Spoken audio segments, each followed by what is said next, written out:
Bismillahirrahmanirrahim. Alhamdulillah wassalatu wassalamu ala rasulillahi sallallahu alayhi wa sallam wa ba'd. Twebaza Allah wekitiibwa atusiza mu kaseera kano nga tukyali balamu. Allah bw'akukuumanga n'akuwa obulamu omwebazanga kubanga abatugenzeeko bangi ate nga tetulina kye tumuwa. Omukka gwe tussa gwa bwereere, singa gwali gwa kutendalingira bagagga ne bagutuguza, embeera teyalibadde ennungi, abantu mu bwavu ne bwe tulimu kuba akafaananyi ng'omukka ogugula buguzi. Abooluganda olwali twagala tweyigirize ku nsonga ekwatagana n'amaziga ge tukaaba, kubanga ensi kati weeri abantu bakaaba amaziga, naye mu maziga abantu ge batonnyesa mulimu amaziga nga bagafunamu emikisa n'empeera. Ne wabeerayo amaziga nga akaabira bwereere talina kyafunyeemu, ne wabeerayo amaziga nga bwe litonnya gwafuuse ensonga omuntu okutonnyesa ezziga eryo, oba weekaabirako kubanga litegeeza Jahannam, muliro.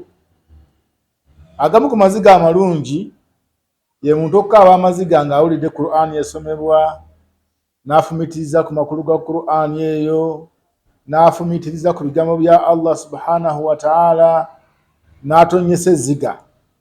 Eryo ezziga ddungi era Nabbi sallallahu alayhi wa sallam yasuubiza omuntu oyo atonnyesa ezziga erifaana bwe lityo nti agenda kubeera mu kisiikirize kya Allah subhanahu wa ta'ala, yawma la dhilla illa dhilluhu, olunaku olutaliko kisiikirize kyonna okuggyako ekya Allah subhanahu wa ta'ala. Yagamba Nabbi sallallahu alayhi wa sallam, sab'atun, abantu ba miteeko 7, yudhilluhumullahu fi dhillihi yawma la dhilla illa dhilluhu. Allah agenda basiikiriza mu kisiikirize kya arshi ye ku lunaku lw'enkomerero. Tetulinayo kisiikirize kirala, teriyo kisiikirize kya muti, tewaliwo ogenda kugula umbrella. Abanaasiikirizibwa ku kisiikirize kya arshi ya Allah be bokka. Naye Nabbi agamba kaadi ziri 7, Allah yazimugamba azitugambe singa oba ofunye ekintu ekyo kaadi oba ogifunye. Naye mu 7 ogwo Nabbi yagamba nti wa rajulun dhakara Allaha khaliyan fafaadat aynaahu, omuntu yenna eyalowooza ku Allah subhanahu wa ta'ala, n'awuliriza ebigambo bya Allah, n'afumiitiriza ku Allah engeri gye yatutondamu, n'atunuulira abajeemera Allah, n'atonnyesa ezziga. Eryo ezziga buli lwe litonnya, buli ttondo lya zziga lifunamu empeera. Nebeerawo amaziga abantu ge bakaaba huzunan, nga nnaku afiiriddwa, ofiiriddwa taatawo, ofiiriddwa mukyalawo, ofiiriddwa omwana, ofiiriddwa mukwano gwo, ezziga ne litonnya. Eyo nalyo ezziga teririna buzibu, lyo lijja lwa nnaku bambi, lyesoose lyazze lwa mbeera yakumitiriza ku Allah subhanahu wa ta'ala, naye lino lijja lwa nnaku kubanga ofiiriddwa omwagalwawo, maama, taata, omwana, ow'omukwano. Amaziga ag'ekika ng'ekyo tegalina buzibu. Nebeerayo amaziga abantu ge bakaaba naye nga tebalina kye bagafuniramu ddala.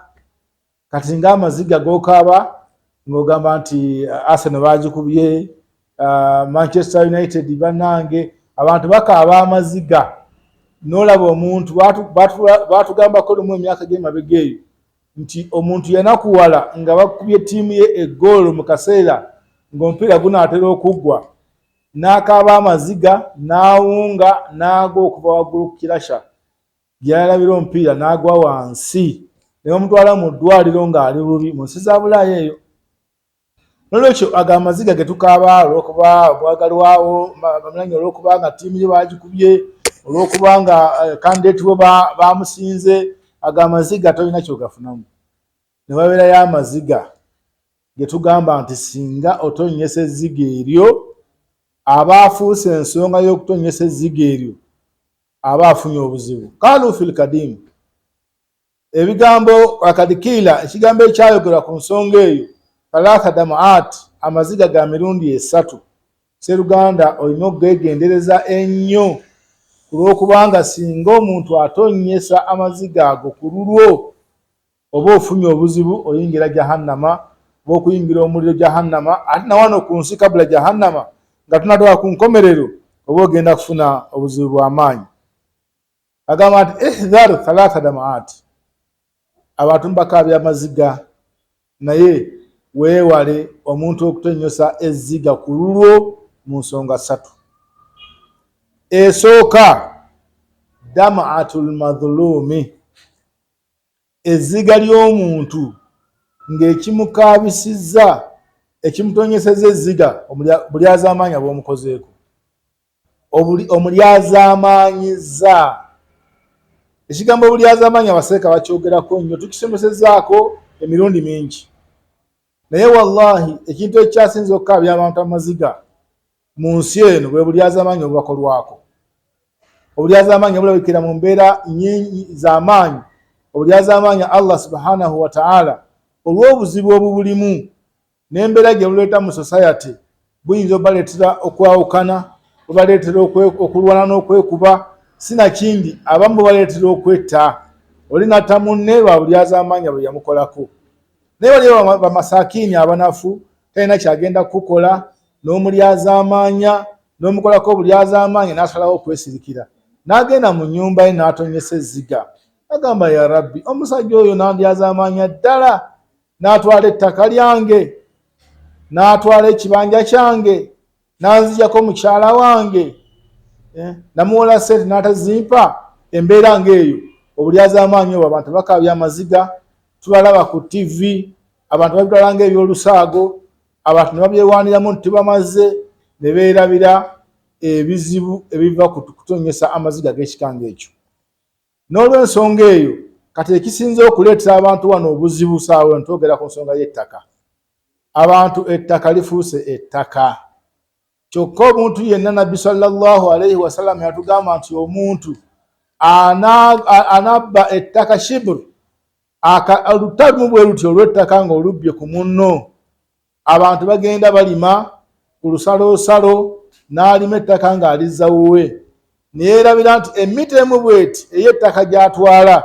Nabbi sallallahu alayhi wa sallam ku lunaku lw'enkomerero yagamba nti omuntu oyo agenda kubonerezebwa n'emita eyo nga buli mita evaamu mita 7. Kati ku byakafaananyi emita emu mita 7 z'ogenda okwetikka, bagenda ddi kutikka yawmal kiyama naye nga tosobola kulyetikka. Kati obulyazamaanya obw'ekikanga ekyo abantu bwebakaabirira. Abantu ku ssaawa eno abalina amaanyi banyaga abanafu. Omuntu n'asanga nga wagula ettaka, ebiwandiiko birina, oli n'ava eri ate ku ttaka lye wagula n'ateekako ekyapa, olw'okuba gwe tolinafuna kyapa. Abantu abamu banafu mu byenfuna, bw'amala okusasula kapuloti ke n'azimbako akayumba ke, amala ebbanga amanyi ettaka yaligula ku nnyini lyo, naye abakagenda ku zino bava eri n'agenda ne bamukolera saaki, agenda okuzulula nga akataka ako tekaliiko kyapa, n'atandika okukiprosesinga, n'asasula ssente eri Land Committee. Ebintu ebyo singa obikola, kuba abantu buli akola ku nsonga y'okulyazamaanya omuntu w'ekikanga ekyo yeeteekereteekere ebibonerezo wano ku nsi nga tonnagenda ku nkomerero. Kyova olaba nti emikisa mu nsi yaffe eno osanga omuntu ng'olwaliro abadde bulungi naye bugenda okukeera ku makya ng'embeera eyonoonese. Abamu ebyo ebizibu ebituleetera emitawaana lwakubanga olina gwe walyazamaanya, misikiini yasenguka ku kataka ke ku puloti ye gyali alina, naye nga guwateekako siginica n'osayiningira omusajja eyajja ng'okimanyi nti ettaka ly'osayininga liriko nnyini lyo eyaligula. Naye olw'okuba onaakuwaddeyo akasente, oli memba eri Land Committee, oli chairperson, kyonna ky'oli, embeera eyo bw'ebanga bwetyo bw'eri Allah subhanahu wa ta'ala tayinza kutuleka. Allah subhanahu wa ta'ala tayinza tuleka, kubanga mu Qur'ani Allah yagamba wala tahsabanna Allaha ghafilan amma ya'malu adh-dhalimun. Temulowoozanga n'akaseera n'akamu nti Allah mugayaavu kwabo abagenda bakaabya bannaabwe amaziga. Okaabiza abantu amaziga ku nsonga z'ettaka, buli omu bagamba nti awo yatwalawo, obuyinza gw'obulina, amaanyi olina mangi, ssente weezizi, okosezza ab'olukiiko bonna abantu ne banyaga. Bannanga obulyazamaanya obw'ekikanga ekyo naddala obukwatagana n'ettaka ennaku zino butuleeseemu obukyayi bungi, butuleetedde emitawaana mingi, naye ababikola tebafaayo. Allah subhanahu wa ta'ala lwali bakwatako ne bajja okutegeera nti kye baaliko kyali kibi. N'olw'ensonga eyo ekigambo obulyazamaanyi kiri mu mitendera mingi abalyazamaanya abakozi be bakozesa.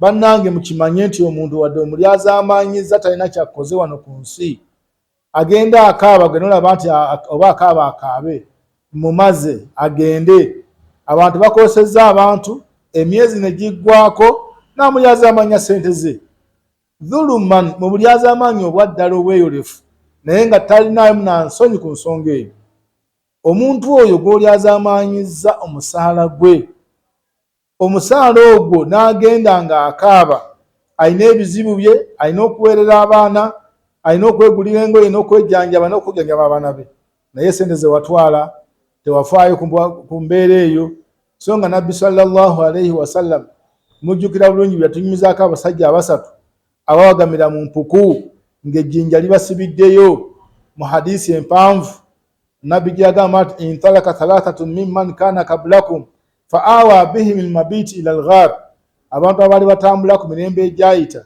ne bayingira empuku ejjinja Allah n'aliserengesa fanhadarat sakharat min fawqi aljabal ejjinja ne likulukuta okuva ku lusozi waggulu fasaddat alaihim albab au saddat alaihim alghar ne lijja lyawumulira ku mulyango gwe bayingiridde okuyingira empuku mwalimu abavubuka basatu naye mu bo mwalimu oli eyayanjula ensonga ye kubanga baalemererwa okuva mu mpuku paka nga buli omu alina kyayanjudde eri Allah subhanahu wa ta'ala obulyaza amaanyi amazima ge yakozesa gaamutaasa mu mbeera eyo ne bagataasa ne banne n'olwekyo buli olyaza amaanya obuzibu obufuna n'abakuliraanye okusinza ku hadiisi eyo so nga obeera omwenkanya eri abantu ofuna emirembe n'abakwetoolodde bannange omusajja yayanjula n'agamba kana li ajir istajaltu ujara yali alina abakozi yabawa hukuku zaabwe ng'omwezi guweddeko illa rajulan wahida okujjako omusajja omu taraka maalahu wa dhahab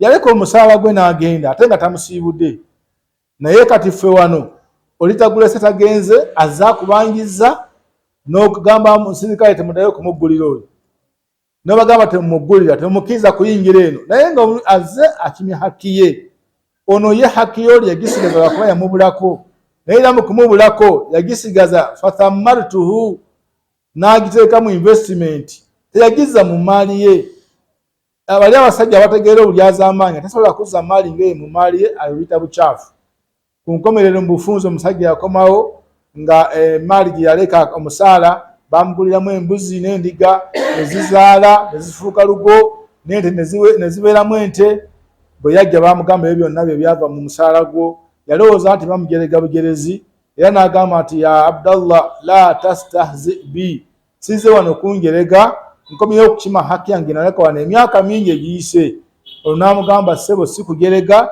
naye akasente ko twakainvestinga eyo yonna maali yo kwata ogende n'agimuwa n'agenda bannange obwekanya bw'ekikanga ekyo naye omuntu najja n'akuyamba n'akujjukiza n'agamba munnaye nakola wano emyezi 3 tewampa ssente zange n'olagira bamugobe n'omusaako n'abasirikale butamukkiriza kuyingira gy'oli obulyaza amaanyi bannange bungi obulyaza amaanyi bungi naye Allah subhanahu wa ta'ala atulinze okubeera nga atukwatako olw'obulyaza amaanyi obwo barakallahu fikum wa jazakumullahu khairan saba Allah subhanahu wa ta'ala atuse mu bantu bulijjo abeewala okulyaza amaanyi abantu bannaabwe era atuyingize ejjana ey'emirembe subhanakallahumma wa bihamdika ashhadu an la ilaha illa ant astaghfiruka wa atubu ilaik. Assalamu alaikum wa rahmatullahi wa barakatuh.